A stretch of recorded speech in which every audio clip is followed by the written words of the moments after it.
Subscribe कीजिए NJ शिवोहम channel को और बेल आइकन को दबाइए पामिस्ट्री से जुड़े रहस्यों को साइंटिफिक स्केल में समझने के लिए। हृदयं शङ्करः पातु जठरं गिरिजापति नाभिं मृत्युञ्जयः पातु कटिव्याघ्रचिनाम्बरचरितम्। नमस्कार दोस्तों, मेरा नाम निपुण जोशी है और आज मैं आपके सामने एक और रियल हैंड एनालिसिस प्रस्तुत करने वाला हूं। जैसा कि आप लोग जानते हैं, मेरी सीरीज़ के माध्यम से मैंने अभी तक जो भी कॉन्सेप्ट्स आप लोगों को पढ़ाए हैं, चाहे वो ज्योतिष विज्ञान के हों, चाहे हस्तरेखा विज्ञान के हों, मैं आपको लोगों की एक्चुअल रियल लाइफ प्रॉब्लम्स पे जो कंसर्न्स चल रहे हैं, जो उनकी समस्याएं चल रही हैं, आप किस तरह उन समस्याओं को उनके हाथ में, उनके ज्योतिष के पत्री में देख सकते हैं, क्या समाधान है, हम यही सारी चीज़ें इस सीरीज़ के माध्यम से डिस्कस करते हैं। आज जिस इंसान ने मेरे को अपना विश्लेषण करने के लिए अपनी डिटेल्स फॉरवर्ड करी हैं, मैं आपको पहले थोड़ा सा बैकग्राउंड बताता हूं, उसके बाद हम लोग ये सारी चीज़ें उनकी जन्मपत्री और उनके हाथ के में देखेंगे। तो इन्होंने मेल लिखा है मेरे को, hello sir, my name is, मेरी 19 वर्ष की उम्र है। मैं इंजीनियरिंग करने के लिए गया था जब मैं 18 साल का था, बट मेरे को कॉलेज से ड्रॉप होना पड़ा हेल्थ इश्यूज़ की वजह से। होम सिकनेस और काफ़ी अनफेवरेबल थिंग्स भी मेरी लाइफ में उस समय हो रही थी।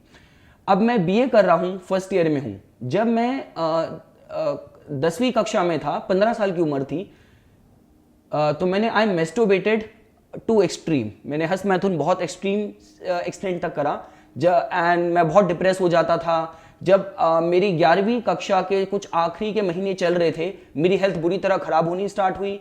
12वीं कक्षा तक बहुत वर्स्ट हो गई। Gastric problem, night fall, excessive hair loss, back pain, depression. मैंने काफ़ी डॉक्टर्स को भी दिखाया, मेरे ट्रीटमेंट भी चल रहा है। अभी कुछ प्रॉब्लम्स कम हैं पर पूरी तरीके से सॉल्व नहीं हुई हैं। आप कृपया करके मेरी हेल्थ के बारे में, चिल्ड्रन के बारे में, मेरी sex life, career, sex life को उन्होंने ब्रैकेट में लिखा है, सेक्स लाइफ के बारे में ज़रूर बताइए। अभी मेरे को गैस प्रॉब्लम भी हो रही है, back pain, hair loss, night fall, काफ़ी कुछ चीज़ें हैं अभी भी। एग्रेसिव मैं बहुत ज़्यादा हो जाता हूँ, एकदम आप सर को हाथ भी लगाएंगे तो बिल्कुल जिसे कहते हैं कि आप गर्म फील कर सकते हैं। मेरी बर्थ डिटेल्स ये रही। मैं अभी इंडिया में रहता हूँ। प्लीज़ मेरी केस स्टडी कॉम्प्रिहेंसिव एनालिसिस आप कीजिए। देखिए दोस्तों, मैं जनरली, क्योंकि आपको पता है कि मेरे जो मैक्सिमम जो फॉलोअर्स हैं वो ये 18 से 27-28 के एज ग्रुप के ही हैं, और ये कुछ समस्याएं स्पेशली जो इनकी जो मेस्टरबेशन की थी, ऐसी टॉपिक्स पे मैं इसलिए थोड़ा बात करना अवॉइड करता हूँ कि मेरे चैनल को हर एज ग्रुप के लोग देखते हैं, फॉलो करते हैं, लड़कियाँ देखती हैं, पर जस्ट बिकॉज से यूथ की एक कहीं ना कहीं समस्या है और इनके केस में इसके ये एक्सट्रीम कॉन्सिक्वेंसेस, परिणाम भुगत रहे हैं। तो इस बात पे बात करनी ज़रूरी है आज। देखिए, मैं आपको बहुत छोटा सा एग्जाम्पल देता हूँ। मैं कोई डॉक्टर नहीं हूँ, मैं कोई मोटिवेशनल स्पीकर नहीं हूँ, कोई मैं साइकोलॉजिस्ट नहीं हूँ। मैं आपको एक छोटी सी लाइफ के एक रियल एग्जाम्पल से आपको समझाता हूँ, क्योंकि देखिए, मैं जिस फील्ड में हूँ, मेरे को समाज के हर उम्र के, हर प्रोफेशन के लोग मेरे से अपनी कंसल्टेशन, मेरे से अपनी क्वेरी मेरे से शेयर करते हैं, अपनी डिटेल्स बताते हैं, अपनी पर्सनल लाइफ शेयर करते हैं। देखिए, ये चीज़ गलत है। मैं इसके जो कॉन्सिक्वेंसेज हैं, चाहे हस्त मैथुन मैस्टरबेशन की बात करें, मैं आपको बहुत तरीके से समझा सकता हूँ। हेल्थ लेवल पे और बहुत लेवल पे तो हम बात करेंगे, पर सबसे पहले ये चीज़ आपको कंटामिनेट करती है, आपको दूषित करती है, आपको साइकोलॉजिकल, मेंटल, इमोशनल लेवल पे। आप एक बात सोचिए, जितने भी आप समाज में परवर्जन देखते हैं, परवर्टनेस देखते हैं, वो कहाँ से आती है? सारे टाइम आपके दिमाग में, आपकी साइकोलॉजी में फीड क्या जा रही है? जो चीज़ आप देख रहे हैं, 24 घंटे सोच रहे हैं, वो कहीं ना कहीं आपके व्यवहार में सबकॉन्शियसली आपके अंतर मन में पूरी उतर गई है। दूसरी चीज, देखिए, अगर आप मेरे पास कोई ड्रग एडिक्ट आके मेरे को बोलता है कि भाई मेरे को एडिक्शन है, तो मैं इससे क्या करूं? इस एडिक्शन की वजह से मैंने चोरियां करी, मैंने समाज में ऐसे एंटी सोशल एक्ट्स करे, तो उस ऑल्दो गलत वो भी है, पर ये वर्जन इसलिए समझा जा सकता है कि उसकी बॉडी उस चीज़ की पूरी अडाप्ट हो चुकी है। अगर उसकी बॉडी में उतनी डोज नहीं गई तो शायद वो जी ना पाए, या शायद उसकी रेस्टलेसनेस बहुत ज़्यादा बढ़ जाए। तभी जब ऐसे एडिक्ट्स को रिहैबिलिटेशन सेंटर में इनका ट्रीटमेंट होता है, तो थोड़ी थोड़ी इनको स्टार्टिंग डोज से ही इनकी ये मुक्ति, इनकी इस लत को छुड़ाया जाता है। पर जब आप सेक्सुअल एडिक्शन की बात करें दोस्तों, आप लोगों की उम्र है, आप इस चीज़ को, इस एनर्जी को आप स्पोर्ट्स में डाइवर्ट कर सकते हैं। आप इसको किसी तरीके की क्रिएटिव उसमें क्रिएटिव हॉबी में आप इसको डाइवर्ट कर सकते हैं। अभी आप लोगों की जो उम्र है, आप लोगों के पास पूरा करियर है, आपके पास एकेडमिक्स में फोकस करने के लिए है। ये तो अच्छा है कि अगर आप लोग जो इंडिया का कल्चर बोले तो इंडिया तो ऐसा है कि आपको आपके पेरेंट्स का पूरा सपोर्ट मिलता है। जब तक आप 24-25 तक भी पूरी जवान होकर नौकरी नहीं पकड़ लेते, आपके घर वाले आपके लिए पार्टनर ढूंढ के आपके लिए शादी भी कराएंगे, आपको सेटल भी कराएंगे। यही अगर आप किसी कनाडा, यूएस जैसी कंट्री में होते तो आपके लिए 18-19 साल की उम्र से तो आपसे घर वाले रेंट लेना तक शुरू कर देंगे कि भाई अब आप बड़े हो गए हो, यू हैव टर्न्ड एडल्ट, अब आपको पूरा अपना इस घर में रहना है साथ, तो आपको रेंट पे करना पड़ेगा। तो आप इस तरीके से सोचिए। अगर आप इसके कॉन्सिक्वेंसेस की बात करेंगे तो हेल्थ फ्रंट में, इमोशनल साइकोलॉजिकल फ्रंट में तो ये आपको वीक और आपको कंटेमिनेट करेगा ही करेगा। साथ साथ देखिए, अब वो जमाने गए कि जब पहले की तरह होता था कि चाहे कमी किसी में भी है, दोस्त तो बेचारा हमारा भारत में तो इतना लड़कियां इतनी सेंसिटिव, इतना समाज को देख के चलना, सब चीज़ें देखना, सारा दोष उन पे मर दिया जाता था। आज के ज़माने की अगर कोई लड़की होगी, पढ़ी लिखी लड़की होगी, तो 2 मिनट में आपको एक्सपोज कर देगी अगर वीकनेस आपके अंदर हुई तो। दूसरी चीज़, ऐसा भी एक्सट्रीम केसेस में देखा गया है कि इस चीज़ की लत किसी के अंदर जब इतनी ज़्यादा हो जाती है तो आगे जाके मिडिल एज तक उसको एक्चुअल थिंग से, rather than focusing into and deriving pleasure into the actual sex, उसका जो एडिक्शन और उसका जो सेटिस्फैक्शन इस चीज पे ज्यादा रह जाता है। तो बहुत स्तर पे इसका नुकसान है। पर इस तरीके का अगर आपके अंदर परवर्जन है, आपके अंदर इस तरीके के हैबिट्स हैं, तो कहीं ना कहीं आप नॉर्मल लाइफस्टाइल में एडजस्ट करना हो, आपको एक्सेप्टेंस हो, आपको उसमें कहीं ना कहीं इसमें दिक्कत होगी। और परवर्जन एक ऐसी चीज है, एक अच्छे हेल्दी समाज में कोई भी इसको एक्सेप्ट नहीं करेगा। तो ये सब मैं छोटी बातें बोलना चाहता था दोस्तों। तो ये एक चीज़ ऐसी है कि इसको लेके आपको जितनी जल्दी निजात पाएं उतना आपके लिए अच्छा है। अगर हम इनके डिटेल्स का एनालिसिस करना शुरू करें, देखिए सबसे पहली चीज़ है, आप इनका अगर बर्थ चार्ट देखेंगे तो बर्थ चार्ट में जो लगन है लगन इनका कन्या का है। लग्नेश चले गए इनके दशम भाव में, सूर्य के साथ बुध आदित्य योग बना दिया। तो ये तो बहुत अच्छा कॉम्बिनेशन है, क्योंकि सबसे पहली चीज किसी भी कुंडली को आप उठाते हैं, आपको लगन और लग्नेश की स्थिति देखनी है। लगन इनका है चित्रा नक्षत्र में, मंगल का नक्षत्र है, और जो इनका चंद्र है इनका सदभिषा नक्षत्र में। अब देखिए अदरा स्वाति सदभिषा राहु के नक्षत्र हैं, और सदभिषा थोड़ा सा अदरा तो एजिटेटेड नक्षत्र है। अगर हम स्वाति बहुत वेल बैलेंस्ड नक्षत्र है, पर जब हम सदभिषा की बात करते हैं, सदभिषा वैसे तो बहुत जीनियस होते हैं ये लोग, पर कहीं ना कहीं थोड़ा सा अकेलापन, depression, suicidal tendencies, alcohol, drugs और किसी भी टाइप का एडिक्शन, सबसे ज़्यादा जो सदभिषा वाले लोग होते हैं इनके अंदर सबसे ज़्यादा इस चीज़ के लेके वनरेबिलिटी होती है। तो इंपॉर्टेंट है कि किस तरीके से आप अपनी एनर्जीज को एक सही डायरेक्शन दे रहे हैं, सही तरीके से चैनलाइज कर रहे हैं। ग्रहों का तो काम है ग्रहण करना, अपना प्रभाव डालना, पर आप अपनी विल पावर से, अपनी डिटर्मिनेशन से, ईश्वरीय भक्ति से उसे टैकल कर सकते हैं। और अगर हम बात करें इनकी पत्री में, देखिए सबसे पहली चीज है कालसर्प दोष बन रहा है, सारे ग्रह राहु और केतु के अंतर्गत आ गए हैं, उनके एक्सिस के बीच में आ रखे हैं। तो एक चीज हम यहाँ पे कालसर्प से देख सकते हैं। अब देखिए जब इन्होंने अपनी प्रॉब्लम्स यहाँ पे लिखी थी, तो कहीं ना कहीं अगर जो लोग यहाँ पे ज्योतिष का ज्ञान रखते हैं वो कहीं ना कहीं समझ ही गए होंगे कि कुछ ना कुछ इसमें शनि का रिलेशन जरूर होगा। बैक पेन होना, प्री मैच्योर एजिंग होना, आपका हेयर लॉस, कहीं ना कहीं सारी चीजें कहीं ना कहीं सैटर्न का इंडिकेशन दे रही थी, शनि का। अगर आप यहाँ पे भी देखेंगे पत्री में, तो यहाँ पे शनि नीच का है, और वो भी अष्टम भाव में। अष्टम भाव में शनि नीच का बैठा भी शुक्र के साथ है।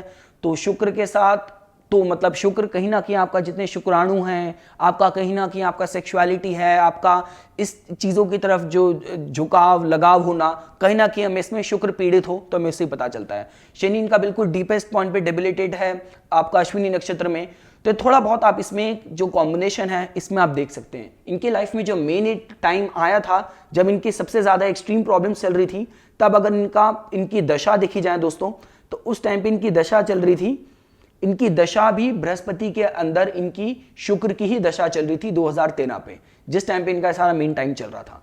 तो देखिए दोस्तों, कहीं ना कहीं हम लोग जो इनके लाइफ में चल रहा है, जो इनकी लाइफ में समस्याएं हैं, हम पत्री के माध्यम से देख सकते हैं। देखिए अभी आप बहुत छोटे हैं, तो संतान वगैरह तो मैं उसमें अभी बात नहीं करूंगा, इस बारे में अभी मैं बात नहीं करूंगा। अगर आपकी दो पक्ष में बात की जाए आपके करियर को लेके, तो आपका बुध बहुत स्ट्रांग है, आपका लगन भी कन्या है जो कि बुध का है। तो ऑल्दो आप इंजीनियरिंग में थे, कहीं ना कहीं ब्रेक आया, अब आप बीए कर रहे हैं, पर आगे जाके मैं आपके लिए कोई भी आपकी फाइनेंशियल लाइन है, लॉ, फाइनेंस हो गया, ऑडिटिंग हो गया, कोई भी कम्युनिकेशन, जर्नलिज्म इंडस्ट्री, ये सारी चीज़ें, ये सारे सेक्टर, ये सारी लाइन मैं कहूँगा कि आपके लिए ठीक रहेंगे। आपकी मैरिज को लेके आपको चिंता करने की जरूरत नहीं है। देखिए दो बातें होती हैं, हम लड़की की पत्री के हिसाब से देखते हैं तो Jupiter is the husband in a girls chart, Venus is the wife in a man's chart. शुक्र आपका कमजोर है, पर अच्छी बात यह है कि आपके पत्री में बृहस्पति अच्छा है। चाहे आप लगन चार्ट में देख लीजिए, सप्तम भाव में स्वग्रह ही है, या आप इसको नवमांश में देख लीजिए, सप्तमेश होके बृहस्पति उच्च का बैठा है। तो सप्तमेश होके अगर नवमांश में आप देखेंगे, वो अपने से पंचम, अपने 11वें भाव में चले गया और अपने से 5 घर आगे गया है। तो पंचम भाव ऐसी प्रेम प्रसंगों का भी देखा जाता है। तो लव मैरिज के चांसेस हैं। सप्तम भाव में चंद्र बैठे हैं, तो पार्टनर का थोड़ा इमोशनल, केयरिंग, आपके लिए कंसर्न्ड नेचर होगा, आप ये भी देख सकते हैं। पर दोस्त अभी आपके लिए जो ज़्यादा चीज़ ज़रूरी है वो है आपके लिए अपनी करियर, अपनी एकेडमिक्स में फोकस करना। इस तरीके के परवर्जन, इस तरीके का एडिक्शन, इस तरीके की चीज़ों से बचना, क्योंकि चंद्र एक तो आपका ऑलरेडी थोड़ा पीड़ित है, ऊपर से केतु के साथ भी बैठा है। छठा भाव हम इसमें आपका रोग, रिपुरण, बहुत चीज़ें से देखते हैं। और रोगेश होके आपका जो शनि है वो अष्टम भाव में चलेगा, वो भी नीच का होके। तो अभी आपको थोड़ा अपनी हेल्थ पे आपको ध्यान देना है। मैं ये नहीं कहूँगा कि जो आपकी हेल्थ की प्रॉब्लम है लाइफ लॉन्ग चलेगी, क्योंकि हेल्थ के लिए कहीं ना कहीं लगन कमजोर होता है, तो हम बोलते हैं कि आपकी लाइफ लॉन्ग ये प्रॉब्लम है। आपका लग्नेश बुध स्ट्रांग है, तो ये चीज़ें जब जब इनकी अंतरदशाएं आएंगी, ग्रहों का गोचर आएगा, तंग करेंगी, पर ऐसा नहीं है कि they are going to have a lifelong impact और आपको बिल्कुल वो कर देंगी, तो ऐसा नहीं है। तो ये एक चीज होगी। पर हाँ, आने वाले टाइम पे भी आपकी शनि की दशा शुरू होने वाली, शनि की महादशा, तो उसमें दोस्त आपको बहुत ध्यान देने की जरूरत है। अगर मैं एक ईश्वर की बात करूं तो हनुमान जी को तो आपको अपना इष्ट बना ही लेना चाहिए।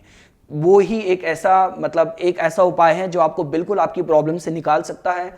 और जितना आप हनुमान जी का शनिवार मंगलवार को आपको नॉनवेज बिल्कुल नहीं खाना, हनुमान जी का सुंदरकांड करें, शनि का दर्शन करत स्तोत्र करें, उतना आपके लिए अच्छा होगा और ये सारी समस्याएं आपकी दूर हो जाएंगी। अगर हम आपके हाथ का विश्लेषण करें, देखिए दोस्तों, सबसे पहले जब हम हाथ का विश्लेषण करते हैं, अगर आप इनका हाथ देखेंगे, इनके हाथ में उंगलियां गांठदार नहीं है। देखिए होता क्या है, हाथ की उंगलियों में जितनी ये गांठ आ जाती हैं, वो एक ऐसे काम करती हैं कि आप किसी भी बात में, किसी भी इंफॉर्मेशन पे आप उस पर कॉन्टेम्पलेट करके काम करते हैं। और जितनी उंगलियां आपकी चिकनी स्मूथ हो जाती हैं, उतना आपको क्रिएटिव बना देती हैं, उतना आपको इमोशनल, एकदम भाव में बह जाना, उस तरीके का स्वभाव बना देती है। तो वहां थोड़ा आपको ध्यान देने की जरूरत है। दूसरी चीज, अगर आपके हाथ में देखें, जैसा कि मैंने आपका बुध की स्थिति, बुध का आपका लगन देखा, आपकी मस्तिष्क रेखा सीधी जा रही है, पर बीच बीच में उसमें द्वीप बने हैं। मस्तिष्क रेखा में द्वीप मतलब सबसे पहला जो इंडिकेशन होता है वो बीच बीच में डिप्रेशन के साइंस, डिप्रेशन के सिम्टम्स की तरफ करता है। देखिए, पर इसका मतलब ये नहीं है कि प्रॉब्लम है, पर विश्लेषण करके हम उसका उपाय पा सकते हैं। अच्छा लाइफस्टाइल रखें, अपने को पॉजिटिव लोगों के बीच रखें, आप रोज सुबह फ्रेश एयर मॉर्निंग वॉक पे जाइए, शिवलिंग में जल चढ़ाइए। डिप्रेशन, नेगेटिविटी, मतलब शिव की भक्ति, शिवलिंग में जल चढ़ाने से बढ़ के उससे अच्छा दूसरा कोई उपाय नहीं है। शिव तांडव स्तोत्र बहुत अच्छा रहेगा। शिव जी का शिवाष्टकम मंत्र का उच्चारण आपके लिए बहुत अच्छा रहेगा। और इसके अलावा अगर आप बात करें, देखिए अब हो क्या रहा, अगर आपके हाथ में भी हम थोड़ा सा ध्यान दें, कहीं ना कहीं आपके हाथ में जो भाग्य रेखा है, देखिए अगर आप ध्यान से देखेंगे, भाग्य रेखा सीधी जा रही है, फिर एकदम से ओवरलैप होकर स्टार्ट हो जा रही है। तो मैं इस हिसाब से देखूं तो 2-3 आपके लाइफ में मेजर चेंजेस रहेंगे। जैसे अभी आपका चेंज आया कि आप इंजीनियरिंग में घुस गए थे और एकदम से आपने ड्रास्टिकली लाइन चेंज करके आप बीए में आ गए, तो आगे जाके 1-2 चेंजेस ऐसे आपके लाइफ में और होंगे कि जब आपकी एकदम सही तय लाइन से आप बिल्कुल एक ओवरलैप कर लेंगे, एकदम चेंज कर लेंगे। पर अच्छी बात क्या है कि काम रुकेगा नहीं, काम आपका फ्लो में रहेगा, काम आपका चलता रहेगा। और अगर हाथ में वैसे देखिए, अगर हम बाकी बातें करें, देखिए सेक्सुअलिटी की बात की जाए तो इसमें और कुछ नहीं होता। हमें सबसे पहले शुक्र के हाथ में स्थिति देखनी होती है। शुक्र आपका बहुत ज्यादा प्रोमिनेंट है, हाथ में आड़ी रेखाएं भी हैं, तो शुक्र की जो स्थिति है, शुक्र के जो गुण हैं उसको, और जस्ट बिकॉज हाथ में आपका मस्तिष्क रेखा जिसमें आपके द्वीप हैं, तो माइंड थोड़ा अफ्लिक्टेड हो रहा है डिप्रेशन से, नेगेटिविटी से, डाइवर्जन उसका हो रहा है कहीं ना कहीं सेक्सुअलिटी की तरफ। और जिसके परिणाम जिस तरीके से आपने अपने मेल में खुद आपने वर्जन बताया है। आपके हाथ में ट्रायंगल भी बन रहा है, मस्तिष्क रेखा, बुध रेखा, भाग्य रेखा से वो धन के हिसाब से, अर्जन करने के हिसाब से बहुत अच्छा चिन्ह है। अगर आप एक और चीज देखें, आपके हाथ में जो एक फिश का चिन्ह बन रहा है, फिश का चिन्ह आपका बन रहा है सूर्य की उंगली, अनामिका उंगली और दिस थिंग आपकी ये कनिष्ठा उंगली के बीच में। तो ये बताता है कि अब नई तरीके से नवीनतम सोच से उससे पैसा भी कमा लेना, क्योंकि जो फिश का जो मुंह है वो बुध की तरफ जा रहा है, बुध की उंगली की तरफ, मतलब बिजनेस, इंटेलिजेंस, क्लेवरनेस, तो वो आपके अंदर रहेगी। बृहस्पति के पर्वत में आपके एक आपका, अभी मैं पूरी तरह रिंग ऑफ सोलोमन तो नहीं कहूंगा, पर थोड़े से एक दो क्रॉस बन रहे हैं और प्रोग्रेस लाइन भी है। क्रॉस आपको पता है पूरे हाथ में ऐसे बृहस्पति पर्वत में अच्छा माना जाता है, अच्छी गृहस्थी का भी संकेत होता है। प्रोग्रेस लाइन बताती है कि जो लोग अपने जीवन में अपनी स्थिति इंप्रूव करने के लिए जिंदगी भर कार्यरत रहते हैं, तो उसके हिसाब से भी चिन्ह होता है। हाथ आपका ओवरऑल अच्छा है, बस जो समस्याएं हैं, जो उनके परिणाम हैं, जो उनके कारण हैं, हमने सब डिस्कस कर लिए। तो यही कुछ बातें थी दोस्तों जो आज मैं इस वीडियो में आपके सामने प्रस्तुत करना चाहता था। इसी तरीके की और वीडियोस की समय समय पे जानकारी प्राप्त करने के लिए कृपया करके मेरा यूट्यूब चैनल सब्सक्राइब कीजिए और मेरा फेसबुक पेज लाइक कीजिए। धन्यवाद।